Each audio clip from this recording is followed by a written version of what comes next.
ओम शांति 22 फरवरी 2022।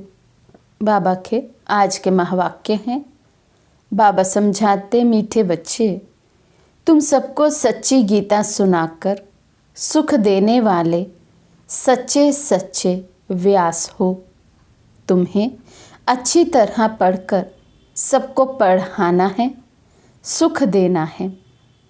प्रश्न है, सबसे ऊंची मंजिल कौन सी है जिस पर पहुंचने का तुम पुरुषार्थ करते हो? बाबा समझाते, अपने को अशरीरी समझना, इस देह अभिमान पर जीत पाना, यही ऊंची मंजिल है। क्योंकि सबसे बड़ा दुश्मन है देह अभिमान। ऐसा पुरुषार्थ करना है जो अंत में बाप के सिवाय कोई याद ना आए। शरीर छोड़ बाप के पास जाना है, ये शरीर भी याद ना रहे, यही मेहनत करनी है। तो बाबा कहते ऊंच मंजिल को प्राप्त करना है तो उसके लिए इस शरीर को भूलते जाना है। बिल्कुल भी ये शरीर याद ना आए, ये पुरुषार्थ करना है, ये मेहनत करनी है। गीत है, इस पाप की दुनिया से कहीं दूर ले चल। ओम शांति।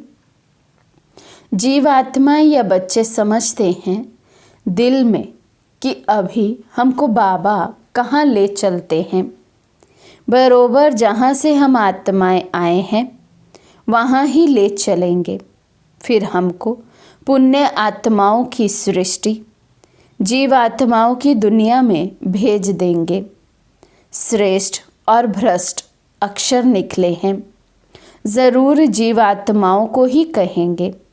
सुख व दुख जब शरीर में है तब ही भोगा जाता है। बच्चे जानते हैं कि अब बाबा आया है। बाबा का नाम हमेशा शिव है। हमारा नाम सालीग्राम है। शिव के मंदिर में सालीग्रामों की भी पूजा होती है। बाबा ने समझाया था, एक है रुद्र ज्ञान यज्ञ, दूसरा है रुद्र यज्ञ। उसमें खास बनारस के ब्राह्मणों पंडितों को बुलाते हैं रुद्र यज्ञ की पूजा के लिए। बनारस में ही शिव के रहने के अनेक मंदिर हैं। शिव काशी कहते हैं। असल नाम काशी था, फिर अंग्रेज़ों ने बनारस नाम रखा। वाराणसी नाम भी अभी रखा है। भक्ति मार्ग में आत्मा परमात्मा का ज्ञान तो है नहीं। पूजा दोनों की अलग अलग करते हैं। एक बड़ा शिवलिंग बनाते हैं, बाकी छोटे छोटे सालीग्राम अनेक बनाते हैं। तुम जानते हो हम आत्माओं का नाम है सालीग्राम और हमारे बाबा का नाम है शिव। सालीग्राम सब एक साइज के बनाते हैं तो बरोबर बाप और बेटे का संबंध है। आत्मा याद करती रहती है, हे परम पिता परमात्मा। हम परमात्मा नहीं हैं, परमात्मा हमारा बाबा है। ये समझाने की मत तुमको दी गई है। दिन प्रतिदिन तुमको श्रीमत मिलती रहती है कि कोई को भी पहले बाप का परिचय दे, वर्षा दिलाना है। पहले तुमको सिद्ध करके समझाना है कि वे निराकार बाप है, ये प्रजापिता साकार है। वर्षा निराकार से मिलता है। अब बाप समझाते हैं, मेरा एक ही शिव नाम है, दूसरा कोई मेरा नाम नहीं। सभी आत्माओं के शरीर के नाम अनेक है, मेरा कोई शरीर है नहीं। मैं सुप्रीम सोल हूँ।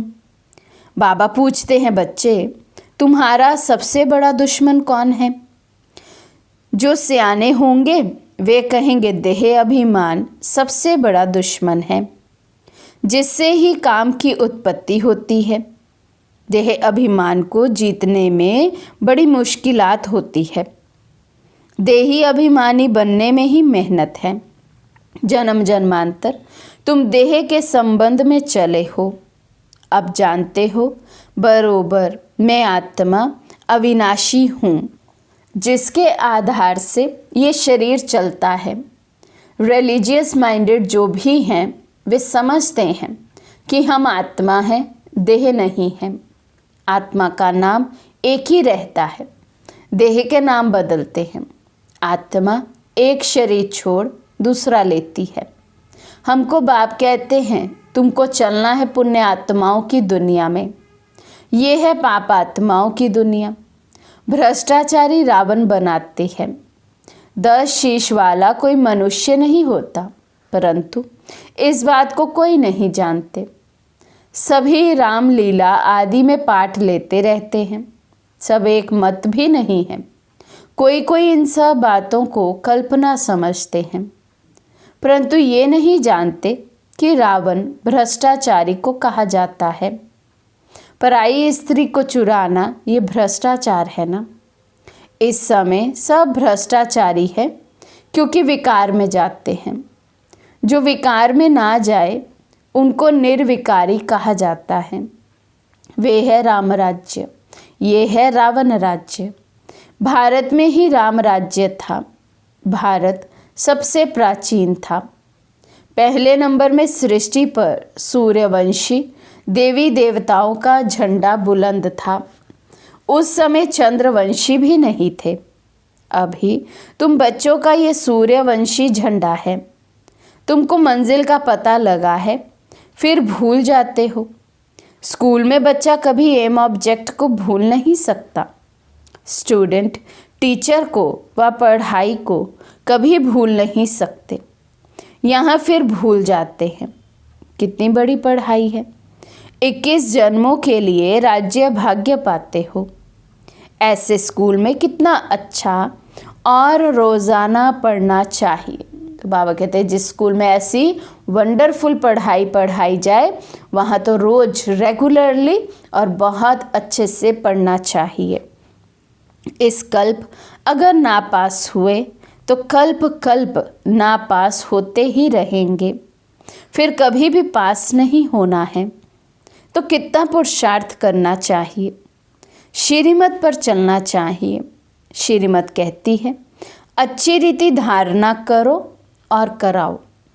अगर ईश्वरीय डायरेक्शन पर नहीं चलेंगे तो ऊंच पद भी नहीं पाएंगे। अपने दिल से पूछो, हम श्रीमत पर चल रहे हैं? अपने को मियाँ मिठू नहीं समझना है। बाबा कहते अपनी चेकिंग करो, क्या हम 100% श्रीमत पर चलते हैं? अब अपने से पूछो, तो जैसे ये ब्रह्मा सरस्वती श्रीमत पर चलते, हम ऐसे चल रहे हैं? तो बाबा कंपैरिजन के लिए भी कहते हैं कि मम्मा बाबा को देखो। जैसा पुरुषार्थ मम्मा बाबा ने किया, क्या वैसा हम करते हैं? पढ़कर और पढ़ाते हैं, क्योंकि तुम सच्ची सच्ची गीता सुनाने वाले व्यास हो। वे व्यास नहीं जिसने गीता लिखी है। तुम इस समय सुखदेव के बच्चे, सुख देने वाले व्यास हो। सुखदेव शिव बाबा गीता का भगवान है। तुम उनके बच्चे व्यास हो, कथा सुनाने वाले। ये स्कूल है। स्कूल में बच्चे की पढ़ाई से नंबर का मालूम पड़ जाता है। वे है प्रत्यक्ष, ये है गुप्त। ये फिर बुद्धि में जाना जाता है कि हम किस लायक हैं। किसी को पढ़ाने का सबूत मिला है। बच्चे लिखते हैं बाबा फलाने ने हमको ऐसा तीर लगाया जो हम आपके बन गए। कोई तो सामने आते भी कह नहीं सकते कि बाबा हम तो आपके बन गए। कई बच्चियां पवित्रता के कारण मार भी खाती रहती हैं। कोई तो बच्चे बन फिर टूट भी पड़ते हैं, क्योंकि अच्छी तरह से पढ़ते नहीं तो बाप कितना अच्छी रीति समझाते हैं कि बच्चे सिर्फ मुझे याद करो और पढ़ो। इस नॉलेज से तुम चक्रवर्ती राजा बनेंगे। घर के बाहर भी लिख दो, 1 सेकंड में जीवन मुक्ति मिल सकती है। जनक मिशन 21 जन्मों के लिए। 1 सेकंड में तुम विश्व के मालिक बन सकते हो। विश्व के मालिक तो ज़रूर देवताएं ही बनेंगे ना। सो भी नई विश्व नया भारत। जो भारत नया था सो अब पुराना हो गया है। सिवाय भारत के और कोई खंड को नया नहीं कहेंगे। अगर नया कहेंगे तो फिर पुराना भी कहना पड़ेगा। हम फुल नए भारत खंड में जाते हैं। भारत ही 16 कला संपूर्ण बनता है और कोई खंड फुल मून हो ना सके। वे तो शुरू ही आधा से होते हैं। कितने अच्छे अच्छे राज हैं। हमारा भारत ही सच खंड कहलाया जाता है। सच के पीछे फिर झूठ भी है। भारत पहले फुल मून होता है, पीछे तो अंधियारा हो जाता है। पहला झंडा है हेवन का। गाते भी हैं पैराडाइज था। हम अच्छी तरह से समझा सकते हैं क्योंकि हमको सारा अनुभव है। सतयुग त्रेता में हमने कैसे राज्य किया, फिर द्वापर कलयुग में क्या हुआ, ये सब बुद्धि में आने से कितनी खुशी आनी चाहिए। सतयुग को सोजरा, कलयुग को अंधियारा कहा जाता है। तब कहते हैं ज्ञान अंजन सतगुरु दिया, अज्ञान अंधेर विनाश। बाबा ने कैसे आकर तुम अबलाओ माताओं को जगाया है। साहूकार तो कोई मुश्किल ही खड़ा होता है। इस समय सचमुच बाबा गरीब निवाज है। गरीब ही स्वर्ग के मालिक बनते हैं, साहूकार नहीं। इसका भी गुप्त कारण है। यहाँ तो बलिहार जाना पड़ता है। गरीबों को बलिहार जाने में देरी नहीं लगती, इसलिए सुदामा का मिसाल गाया हुआ है। तुम बच्चों को अब रोशनी मिली है, परंतु तुम्हारे में भी नंबरवार है और सबकी ज्योति उझाई हुई है। इतनी छोटी सी आत्मा में अविनाशी पाठ नूंधा हुआ है। वंडर है ना। ये कोई साइंस की शक्ति नहीं है। तुमको अब बाबा से शक्ति मिलती है। बरोबर ये अविनाशी चक्र है जो फिरता रहता है। इनका कोई आदि अंत नहीं है। नया कोई ये बातें सुने तो चक्री में आ जाए। यहाँ 10-20 वर्ष वालों को भी पूरा समझ में नहीं आता है, ना किसी को समझा सकते हैं। तुमको पिछाड़ी में सब पता पड़ जाएगा कि फलाना फलाने के पास जन्म लेगा, ये होगा। जो महावीर होंगे उन्हों को आगे चलकर सब साक्षात्कार होते रहेंगे। पिछाड़ी में तुमको सतयुग के झाड़ बहुत नज़दीक दिखाई पड़ेंगे। महावीरों की ही माला है ना। पहले 8 महावीर, फिर है 108 महावीर। पिछाड़ी में बहुत फर्स्ट क्लास साक्षात्कार होंगे। गाया भी हुआ है, परम पिता परमात्मा ने बाण मरवाए। नाटक में बहुत बातें बनाई हैं। वास्तव में ये स्थूल बाणों की बात नहीं। कन्याएं माताएं बाणों से क्या जाने। वास्तव में ये है ज्ञान बाण और इन्हों को ज्ञान देने वाला बरोबर परम पिता परमात्मा है। कितनी वंडरफुल बातें हैं।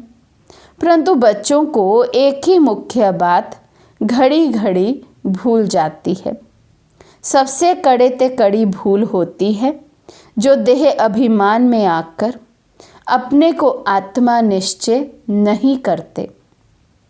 सच कोई नहीं बतलाते। सच तो कोई आधा घंटा भी सारे दिन में मुश्किल याद में रह सकते हैं। बाबा हम सब बच्चों का चार्ट, उसके रिजल्ट आज हमें बता रहे हैं कि सच की जो याद है, अपने को आत्मा निश्चय करके केवल और केवल एक बाबा को याद करना। बाबा कहते पूरे दिन में मुश्किल से कोई बच्चे आधा घंटा 1 घंटा याद करते हैं।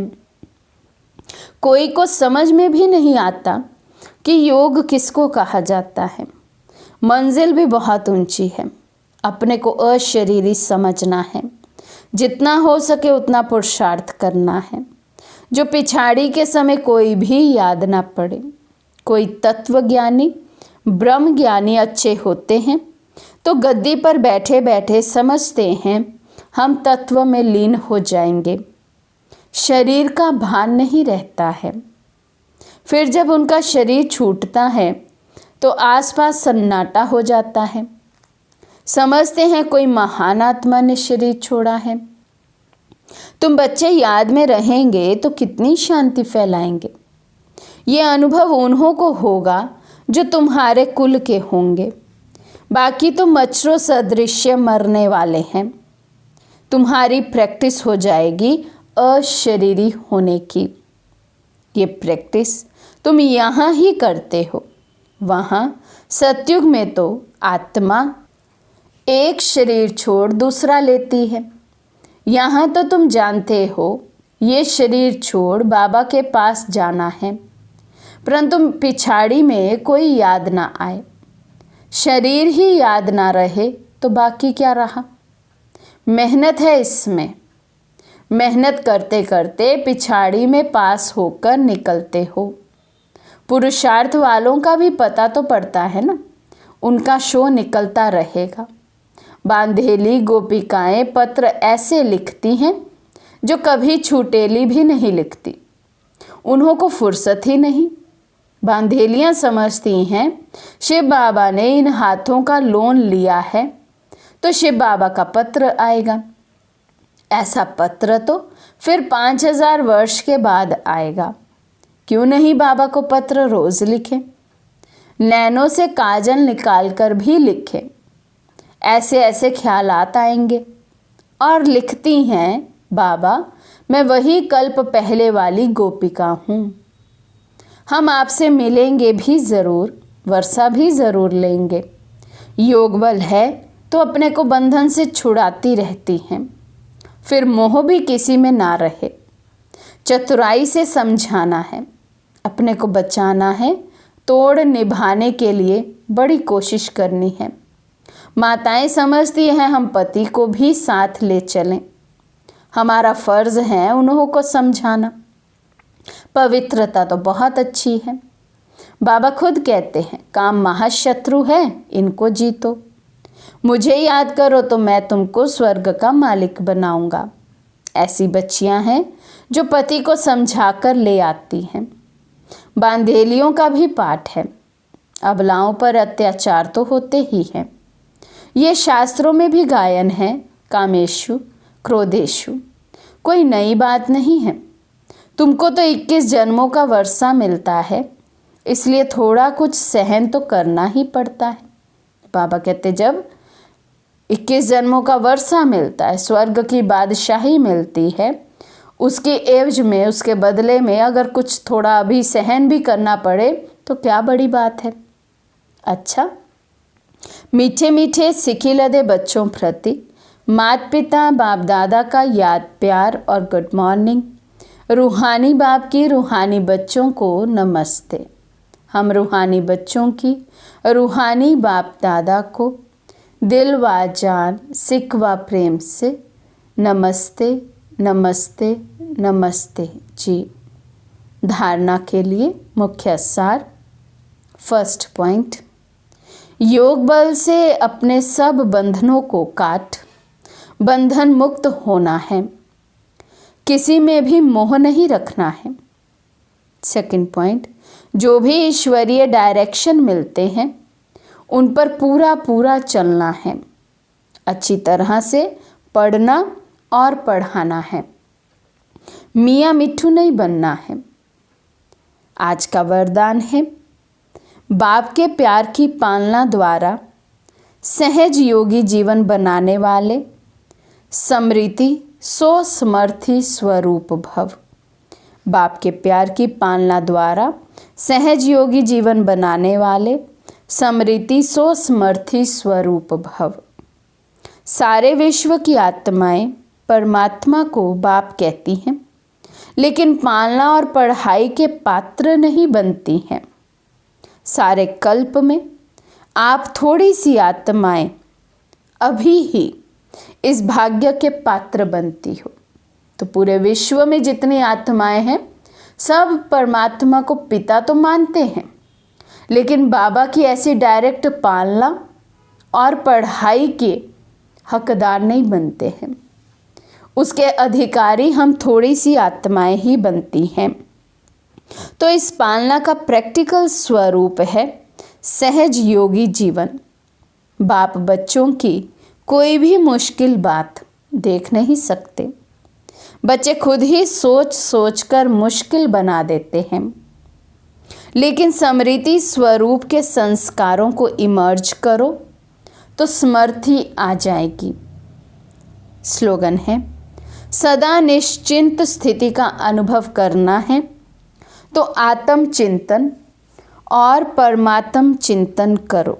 सदा निश्चिंत स्थिति का अनुभव करना है तो आत्म चिंतन और परमात्म चिंतन करो। अच्छा, ओम शांति।